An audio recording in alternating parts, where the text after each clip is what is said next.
Hello and welcome to Norwood News. Today is Friday, March 6th, and I'm your host, Krista McDonald.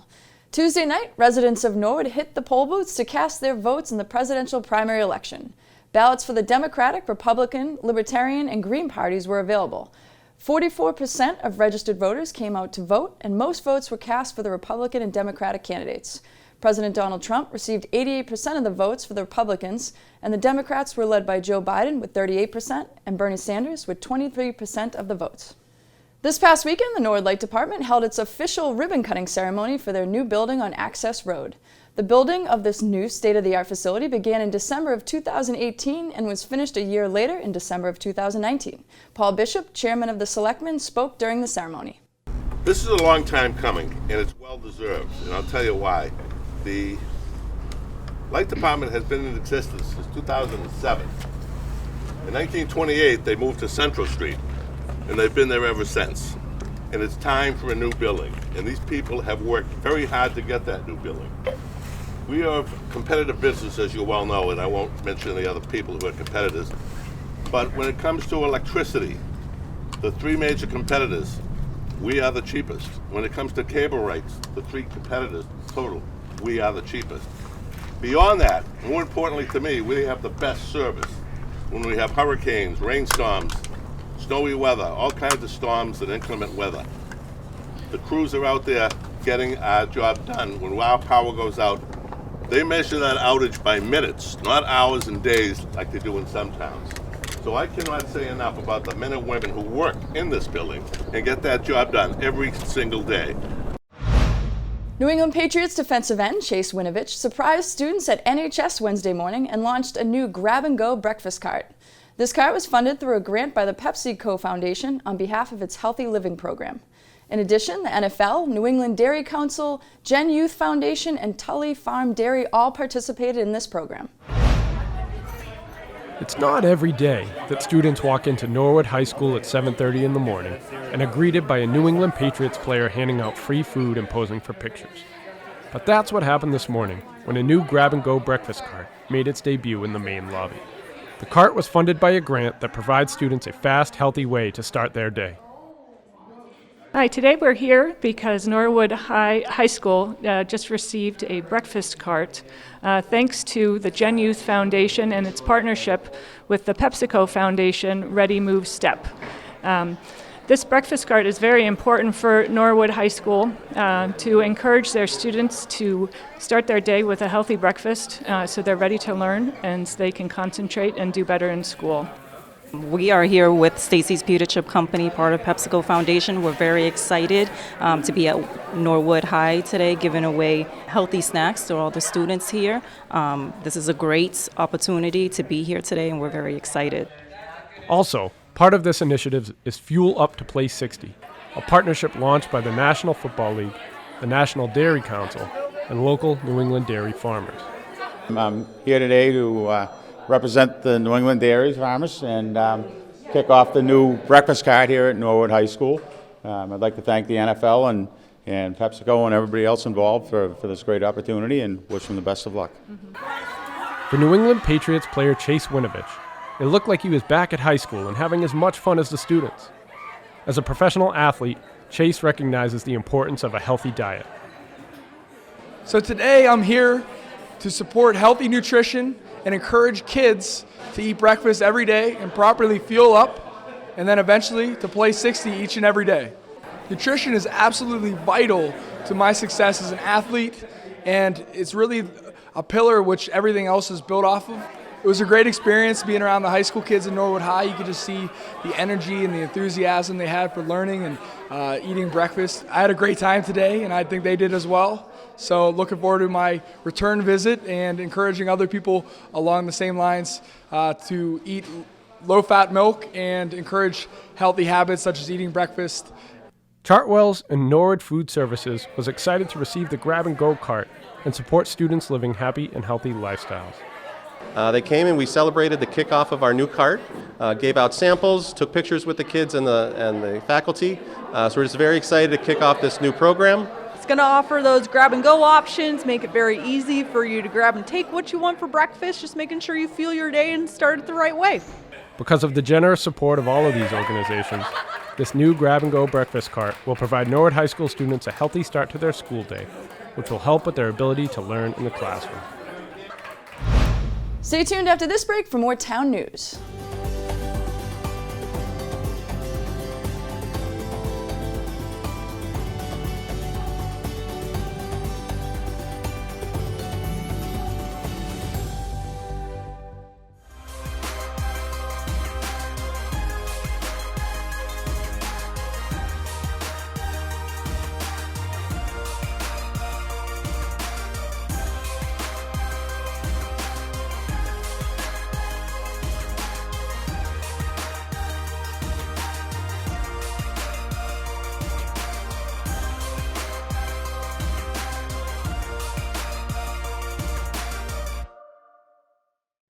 Welcome back. The town of Norwood celebrated some major events in the month of February. General Manager Tony Mazzucco recaps them all in this edition of his Manager's Update.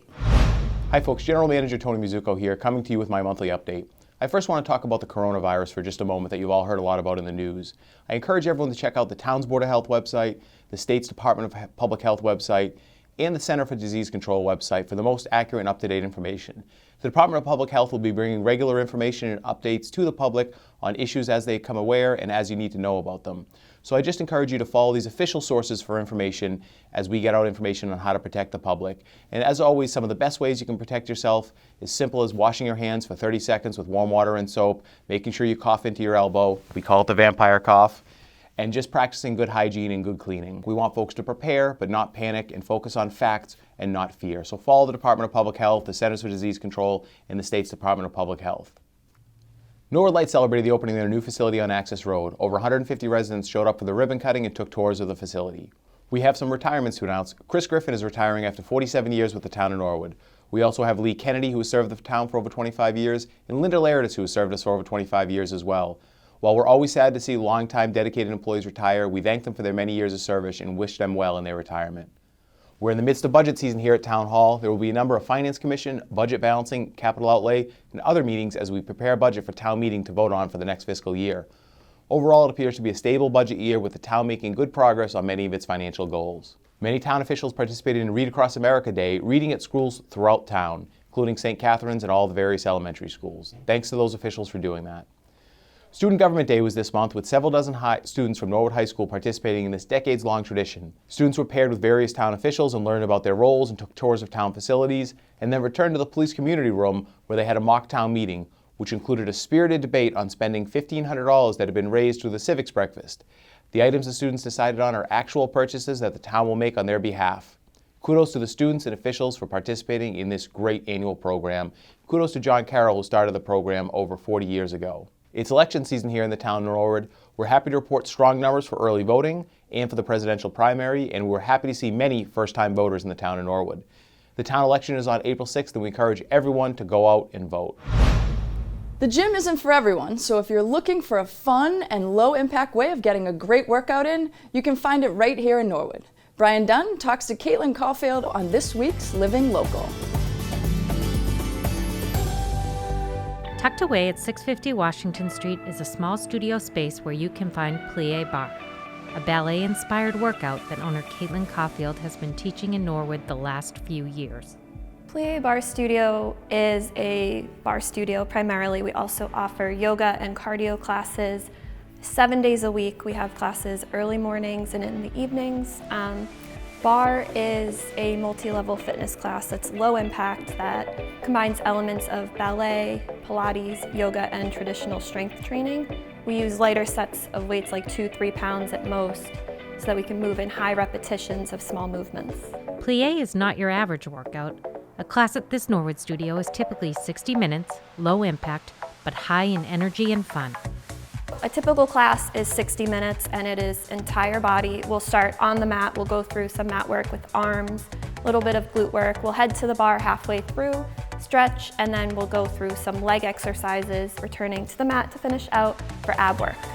Bar is something you could do 2 classes a day, 7 days a week, and you're not gonna feel that strain on your body that a lot of higher impact workouts will have you feeling. Caulfield, born and raised in Norwood, tells the story of Plie Bar's origin and how her Norwood connections led her to Washington Street. So technically this space has been here for about 5 years, and it was another studio before I took over about 2 years ago.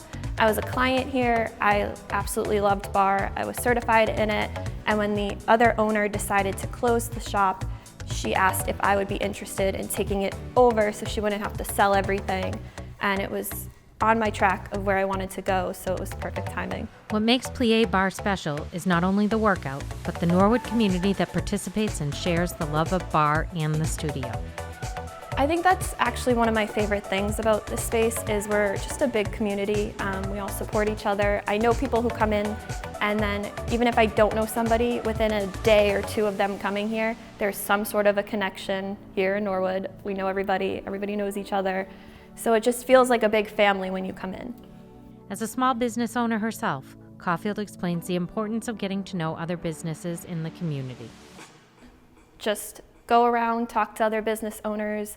It really helps when you support each other. Like I've worked with Charlotte from Charles River Running, Marcy from the Juice Bar, the new bakery across the street I've been working with. Just, really celebrate the community that is Norwood. That's your biggest asset here.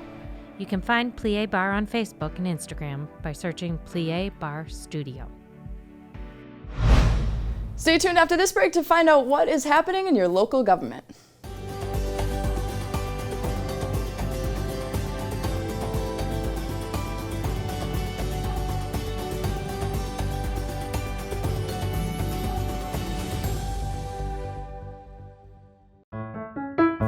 Do you want to stay up to date with Norwood Community Media? Then subscribe to our weekly NCM newsletter. Every Friday, our promotions department publishes an online newsletter that highlights the work of NCM and the latest happenings. It includes the full episode of Norwood News, recent clips from NCM programs, behind-the-scenes photos, and so much more. NCM works hard to deliver a steady stream of Norwood content, and this newsletter is another way to stay connected to Norwood. To receive the newsletter, just visit www.norwoodcommunitymedia.org. Scroll to the bottom of the page, click the Sign Up for Our Newsletter button, and enter some basic information. You'll then be added to our newsletter mailing list. It's all here on Norwood Community Media, your home for all things Norwood.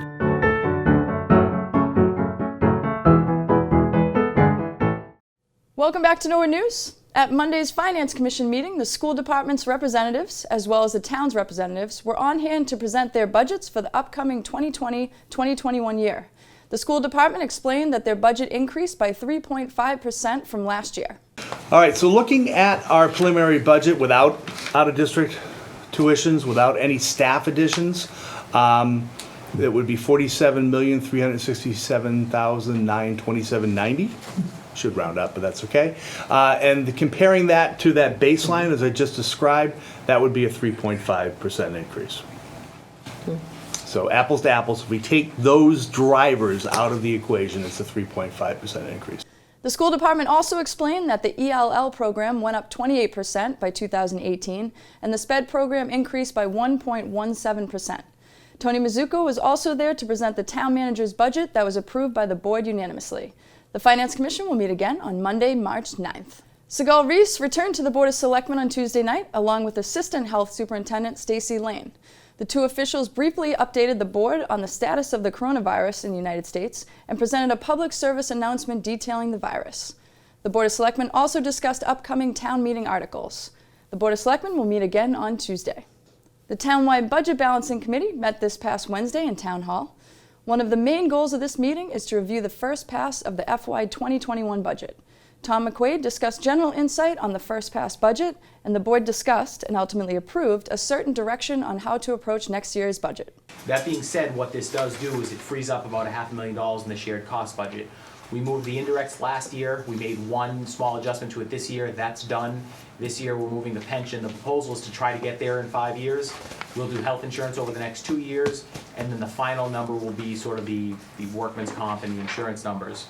So originally the proposal is $500,000. Option 2, as we're calling it, would only contribute an extra $250,000 and would move the other half of that dollar amount, $250 roughly, into, we'll call it the out-of-district placement line or out-of-district placement fund. So is there a thought on the option 1, option 2 question?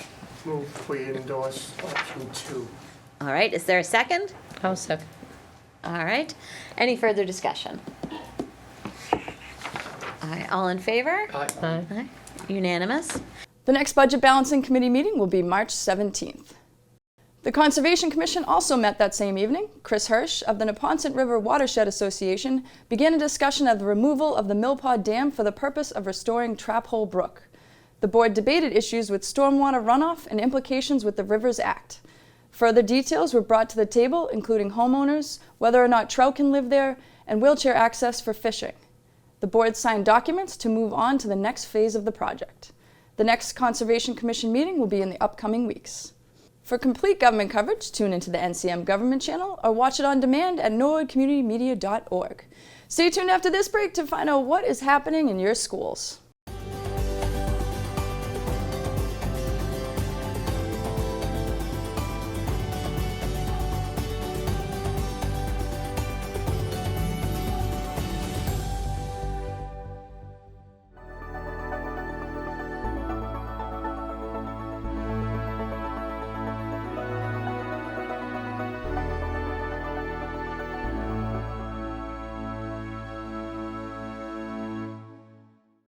Welcome back.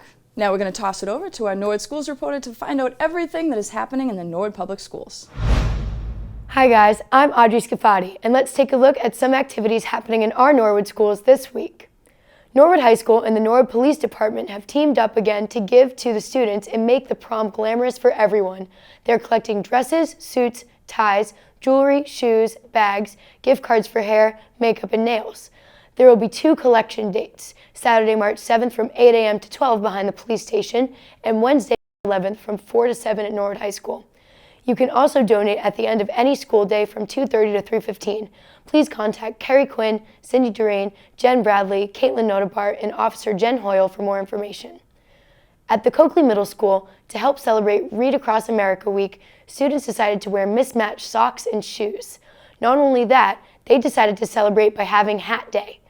Also at the Coakley, the Yankee Candle order is in. Students with small amounts will be able to bring them home, and if you have a large order, you can come in during school hours or up to 4 o'clock on Wednesday and Thursday, and up to 2:30 on Friday. Thanks to all who participated in this fundraiser. Students in all the elementary libraries just wrapped up the Norwood Young Readers Award. In order to vote, students needed to read 3 books and document their reading in a Google form. The votes are in, and this year's Norwood Young Readers Award winner is Bob by Wendy Mass, a book about friendship and the power of imagination. Congratulations to the following Balch 5th grade students who read all 10 books: Sophie Brogadier, Avery Truman, Megan Weaver. A total of 23 4th and 5th grade students at the Balch participated, and thanks to all the teachers who encouraged and supported the reading initiative. From science to Seuss, the Callahan School was buzzing with excitement this past week. Students in all grades celebrated Read Across America with books and attire to honor Dr. Seuss. This involved guest readers and lots of fantastic activities. Principal Donna Brown was the guest reader in Mrs. Barr's 2nd grade class. She read The Cat in the Hat while being dressed as Thing 1, and the students loved it. In addition, STEM After School for girls in grades 3 through 5 is underway. The design challenge this week involved creating the tallest structure made of plastic straws to support the weight of a baseball.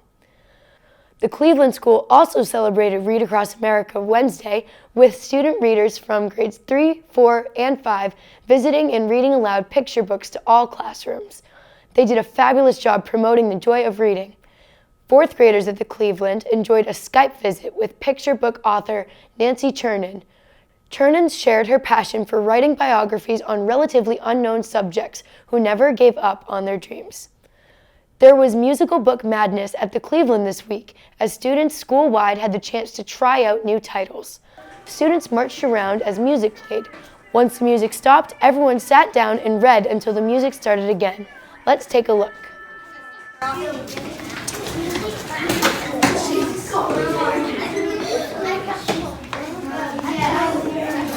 Right over there, right on the stairs daily. It's my bed so bad and I'm on nowhere.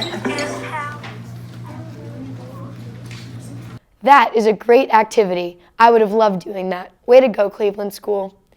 This week, the Oldham School also celebrated Read Across America Week with a theme of mysteries. They cracked a code to reveal a Dr. Seuss quote and then read a Dr. Seuss book. On Tuesday, they all wore a shirt that could be read. It was fun to read everyone's shirts as they walked by. Students will celebrate on Friday by bringing a flashlight to drop everything and read in the dark. They would love to thank all of the guest mystery readers who came in their school to read to the students. Everyone had a great time meeting their mystery reader and listening to a new book.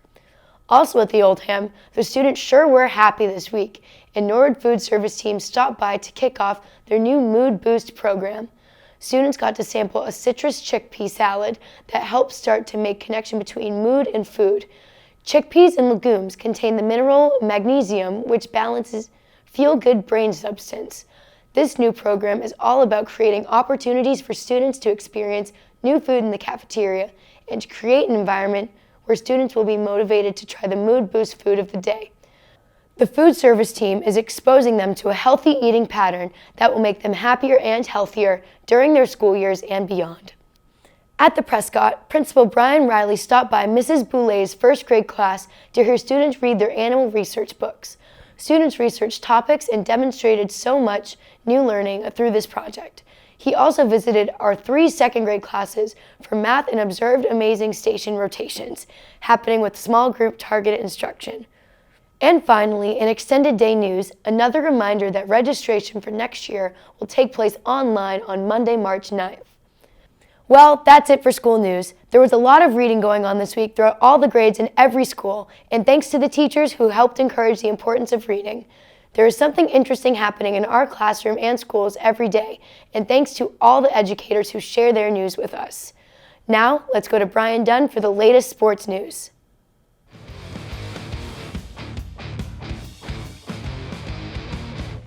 Hello there, everybody, and welcome into the sports update for this week. My name is Brian Dunn, and unfortunately, I have to report to you that the winter sports season has officially come to a close, but not without a fight to the finish, as the girls' basketball team went over to Taunton High School to battle Hingham in the D2 South Sectional semifinals.